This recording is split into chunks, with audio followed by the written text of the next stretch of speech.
John, when you're in the hospital and someone's like dying, they have like these paddles, right? And they go clear and they put it on your chest and then they shoot you with a bunch of, I guess, electric of some sort, right? Yeah. I don't think we need to do this on email marketing. It's still vibrant and going strong.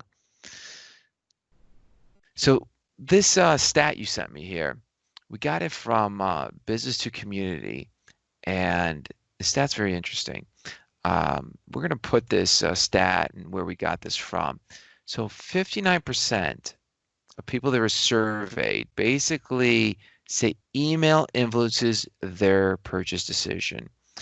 And you can't look at this incorrectly because it's not just one email that's going to influence my decision.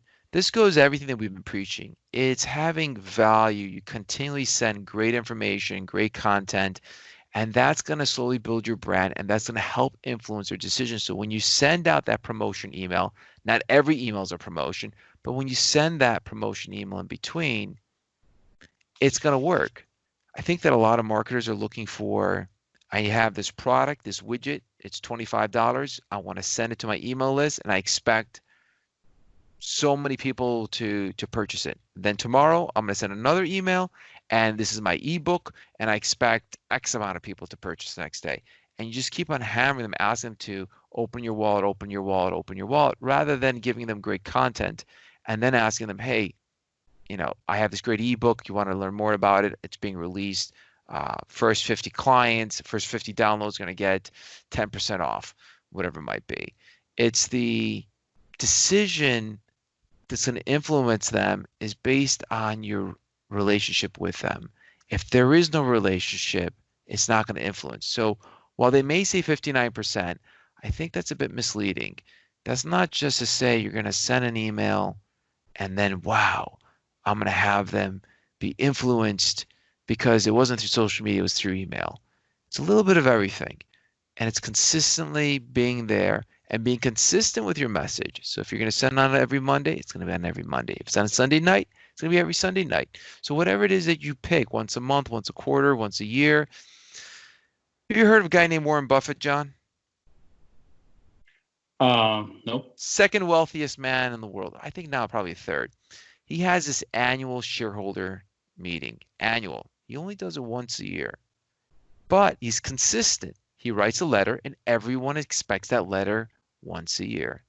And in that letter, they start analyzing how many words it is, what type of letters he uses, how many us, thens. I mean, they completely deconstruct that letter.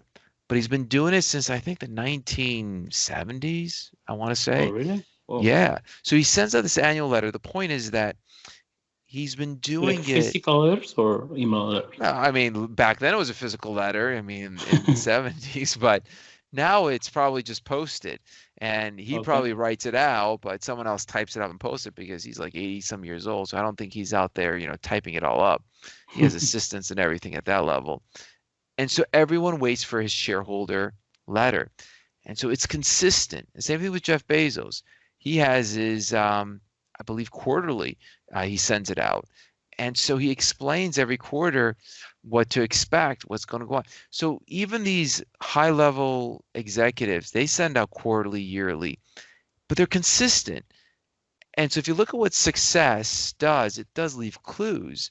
And if you look at now email marketing, if you're going to do it, you got to be consistent. So that's how you're going to hit that 59% where the influencers are going to be the decisions are going to be influenced based on your emails because you're consistently sending it out to them. Not every day, unless it's something amazing, but majority you're going to be on a routine and stick to that routine. You gain their trust and confidence. Anything you'd like to add to that, John? Yeah, and as you mentioned, consistency, but also it's about to make a plan, right? I mean, strategies for the content that you are going to share with your subscribers. Because as you mentioned at the beginning, rather than just try to, if you have, for example, a book or a product that you want to sell, rather than just try to send email daily to the entire list and see who yes buy or not, right? Instead, I mean, you should come up with some strategies and introduce your product and not try to sell it for the first time. Instead, maybe in a week, try to explain the benefits, or give something free, like introduction or something, and then try to sell. So that in that way also you will keep your subscribers instead of what they are going to receive if they purchase, right? You're right on point, John. I think you bring up an excellent point. So that's what you need to do to get 59% of your emails to influence their purchase decisions.